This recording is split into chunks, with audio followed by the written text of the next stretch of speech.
మీరు చూస్తున్నది మీ TV news. Motivate, educate, entertain.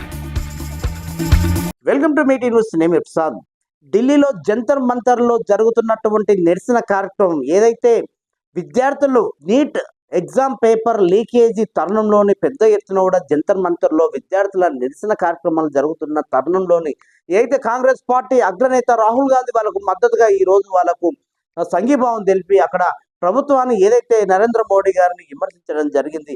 విద్యార్థుల విషయంలో విద్యార్థుల జీవితాలతో చెలగాటం ఆడుతున్న ప్రభుత్వాలు వెంటనే రద్దు చేసుకోవాలి, విరమించుకోవాలి అన్నట్టుగా రాహుల్ గాంధీ చేసినటువంటి వ్యాఖ్యలు ఏదైతే ఈరోజు ఢిల్లీలో ఏదైతే నరేంద్ర మోడీ గారి ఇంటి దగ్గర చేస్తున్నటువంటి విద్యార్థుల దీక్షకు మద్దతుగా రాహుల్ గాంధీని ఈరోజు అక్రమ అరెస్టు చేస్తున్న తరుణంలోని రాష్ట్ర వ్యాప్తంగా కూడా పెద్ద ఎత్తున కూడా నిరసన కార్యక్రమాలు నరేంద్ర మోడీ గారి దేశ ప్రధానమంత్రి గారి దిష్టి దగ్ధం చేయాలని ఏదైతే కాంగ్రెస్ పార్టీ రాష్ట్ర ముఖ్యమంత్రి యనమల రేవంత్ రెడ్డి గారి ఆదేశాల మేరకు కూడా ఇలా రాష్ట్ర వ్యాప్తంగా కూడా నిరసన కార్యక్రమాలు జరుగుతున్న తరుణంలో చూస్తున్నాం. ఈ రోజు కల్వకుర్తి అంబేద్కర్ బొమ్మ దగ్గర కూడా ఈ రోజు కాంగ్రెస్ నాయకులు నిరసన కార్యక్రమాలు చేస్తూ ఈరోజు ప్రధానమంత్రి దిష్టి బొమ్మని దగ్ధం చేస్తూ ఏదైతే రాహుల్ గాంధీని అక్రమ అరెస్టు చేసిన తరుణంలోని ఇది కరెక్ట్ కాదు, ఇది చాలా అన్యాయంగా అరెస్ట్ చేశారు, అక్రమంగా అరెస్ట్ చేశారు, ఆయనను అరెస్ట్ చేసిన విధానం చాలా బాధాకరంగా ఉంటుంది. ఏదైతే మనకు ఒక ఎంపీ కావచ్చు, ఆయన చాలా పదవులు అనుభవించిన వ్యక్తి, ఈరోజు కాంగ్రెస్ అగ్రనేతగా కొనసాగుతున్న లీడర్, అలాంటి నాయకుడిని ఈరోజు మీరు అరెస్ట్ చేసే విధానము తప్పుపడుతున్న నాయకులు చూస్తా ఉన్నాం. కాంగ్రెస్ పార్టీ నిజంగా ఆయన అరెస్ట్ చేసిన విధానం చూసుకున్నట్టయితే ఒక సామాన్య కార్యకర్తను అరెస్ట్ చేసిన కన్నా దారుణంగా అరెస్ట్ చేశారు. నిజంగా రాహుల్ గాంధీని అరెస్ట్ చేయాలంటే ఆయనకు ఒక పర్సనల్ సెక్యూరిటీ ఉంటుంది, ఆయనకు ఒక ప్రోటోకాల్ ఉంటుంది, ఒక ఆలోచన విధానం ఉంటుంది.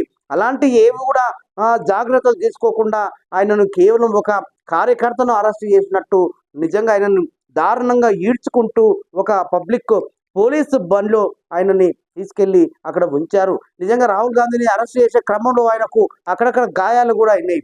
సో ఈ ఆలోచన విధానాన్ని ఈరోజు తెలంగాణ రాష్ట్ర వ్యాప్తంగా కూడా కాంగ్రెస్ పెద్ద ఎత్తున కూడా ఖండిస్తూ నిరసనగా ఈరోజు ధర్నా కార్యక్రమాలు, దిష్టి బొమ్మలు కూడా ఇక్కడ దగ్ధం చేసే కార్యక్రమాలు ఏర్పాటు చేశారు.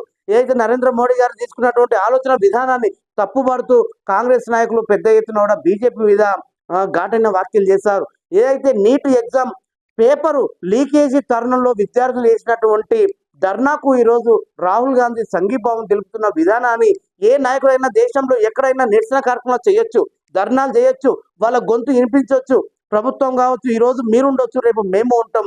ఏదైనా ప్రజాస్వామ్యంలో రాజ్యాంగబద్ధంగా ధర్నా అంటే ఎవరు ఆలోచన విధానాన్ని వ్యక్తపరిచే ఒక హక్కు ఉంటుంది. దాన్ని కాల రాస్తున్న బీజేపీ ప్రభుత్వం నిజంగా ఇలాంటి దిగజారుడు ఆలోచన చేసి ఒక రాహుల్ గాంధీ లాంటి వ్యక్తిని ఇంత దారుణంగా అరెస్ట్ చేయడం అనేది కాంగ్రెస్ పార్టీ తప్పుపట్టింది. నిజంగా ఒక రాహుల్ గాంధీని నిజంగా ఇంత దారుణంగా అరెస్ట్ చేస్తున్న క్రమంలో ఆయనకు చాలా దెబ్బలు కూడా తగిలిన తరుణం చూస్తూ ఉన్నాం.